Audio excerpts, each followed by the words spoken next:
So public buildings and church insurance, we have to pay an annual terrorist bill from the terrorist attack 9/11. We're still paying it. It's been going down lately. Bet it don't next year.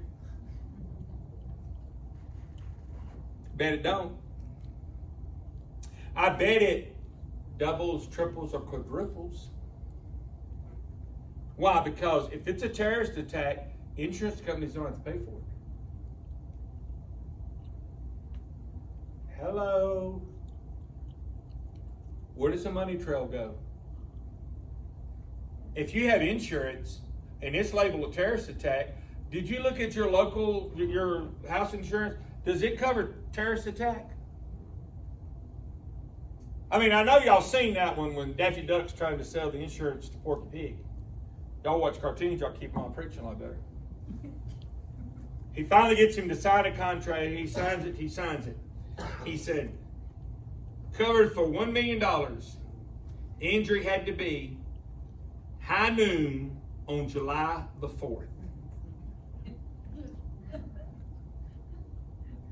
High noon, July the 4th, his house is destroyed.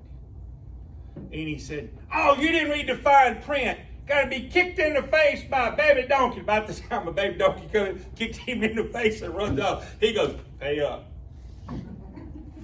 Isn't insurance that way? Read the fine print. It don't cover arson from terrorist attack.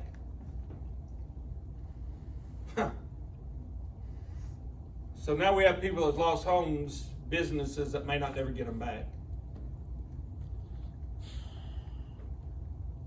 Get ready. Terrorist insurance is going to go up in church. I can tell you that right now. And it's going to go up in other businesses too. They were paying terrorist insurance if they were open. It just amazes me. Well, the insurance will fix it. No, somebody's got to pay the policy. And that's us. Don't be deceived. Notice the second thing.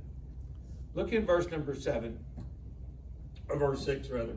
See that you be not troubled. For all these things must come to pass, but the end is not yet. Don't be troubled. Don't be so concerned that you don't live your life. I told you when coronavirus came out, people, listen, coronavirus, use common sense. Don't lick a doorknob.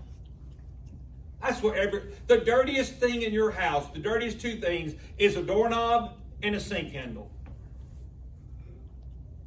Because why? We turn the sink handle on to wash your hands and we never wash the handle. It's just the way we are. We all do this.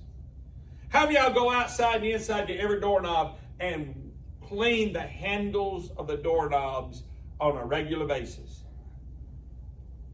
No. Why? We don't think about it till typhoid breaks out.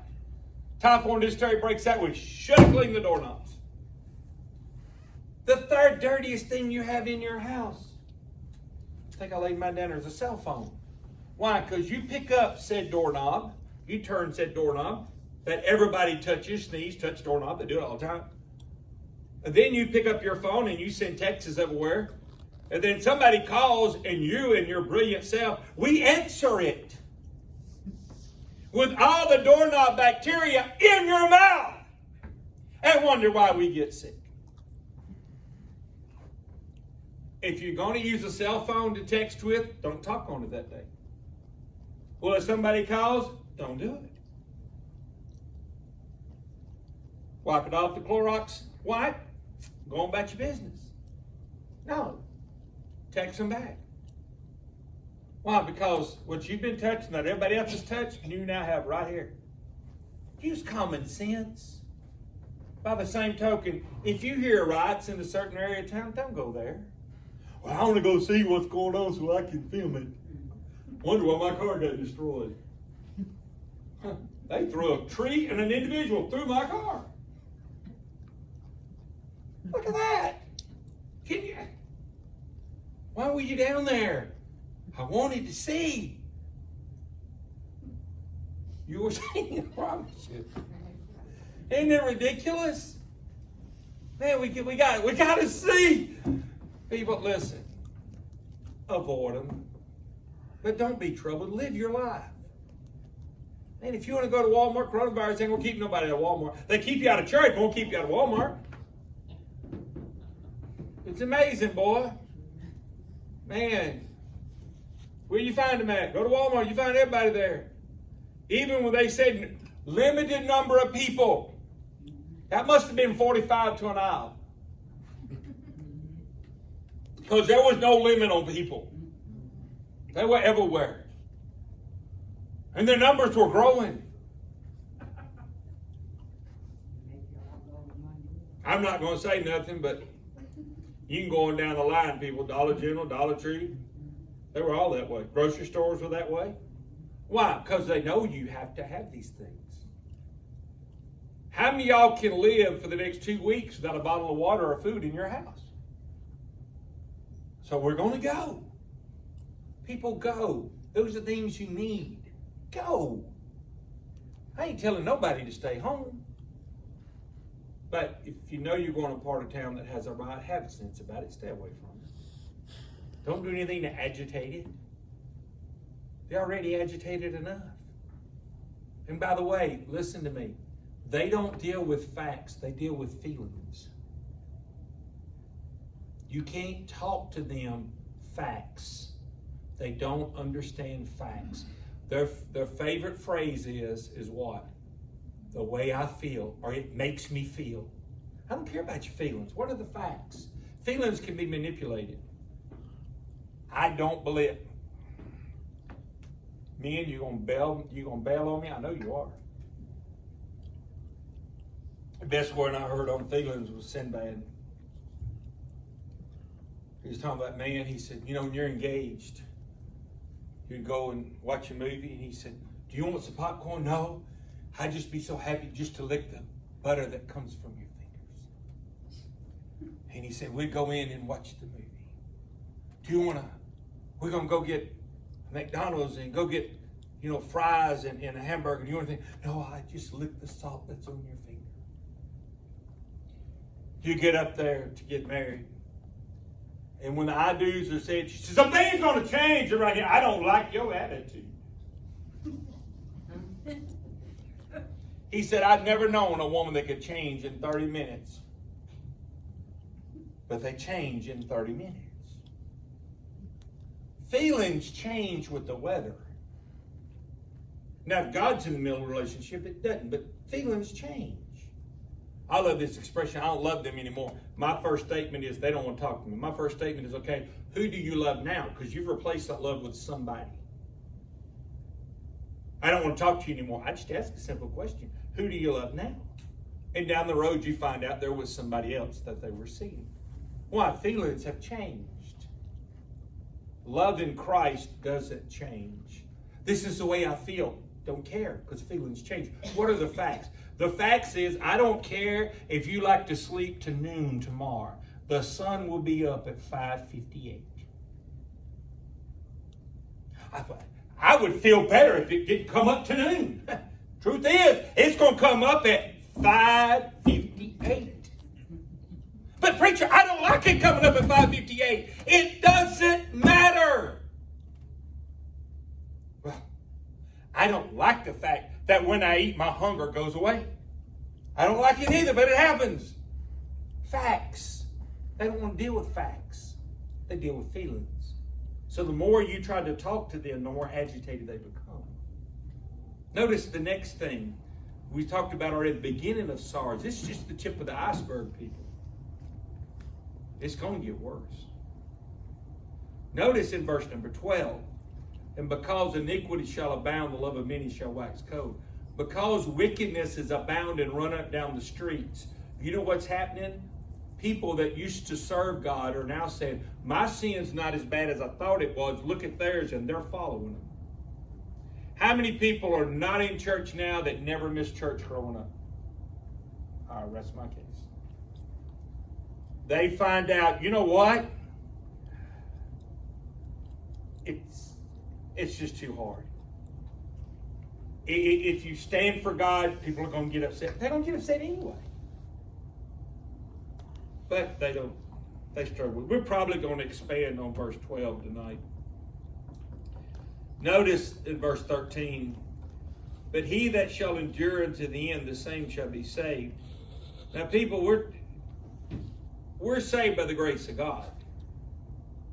When you repent of your sin, accept Christ as your Savior, you're saved that moment on. But what happens? How well do we live for God after that? You know, it's a shame today that we have so many people in our churches. They want to get just enough saved to get into heaven, but not enough to change your life. Case in point, Brother Perkle had a church over in Monroe and been praying for this guy, praying for her husband to get saved, praying for her husband to get saved. The problem was he really got saved. Now, Brittany can tell you this because Miss Poole was in the building the night this happened. Brother Ray's up preaching. Now, Brother Ray was a monster of a man. 6'6", 360 pounds, farm boy. He would beat you all over the place. And this woman comes down. Her husband's on the front pew. He's not a deacon in the church. She comes down with a family Bible and just right over the top of his head. A couple of times. And then she turned and looked at Brother Ray and he said, woman, you come around me, I'll wrap this pulpit around your head. She leaves. Then she calls the cops because her husband won't go home. That happened. You hit me in the family Bible twice over the head. I don't think I'm going home either. I mean, I'm not the brightest man in the world, but I think the first blow would have opened my eyes. The second blow would have let me know, you know what? No. So now they're calling Brother Perkle and Brother Ray trying to figure out where he is. The man's probably in the hospital with a concussion. Does she care? No. She wanted him to get saved, but not enough that it interfered with all the things she wanted to do. But he really got saved, and he messed her life all up. And now she's mad. You know the reason why she's mad? Because she's not saved. She had religion without Christ. He had Christ without religion.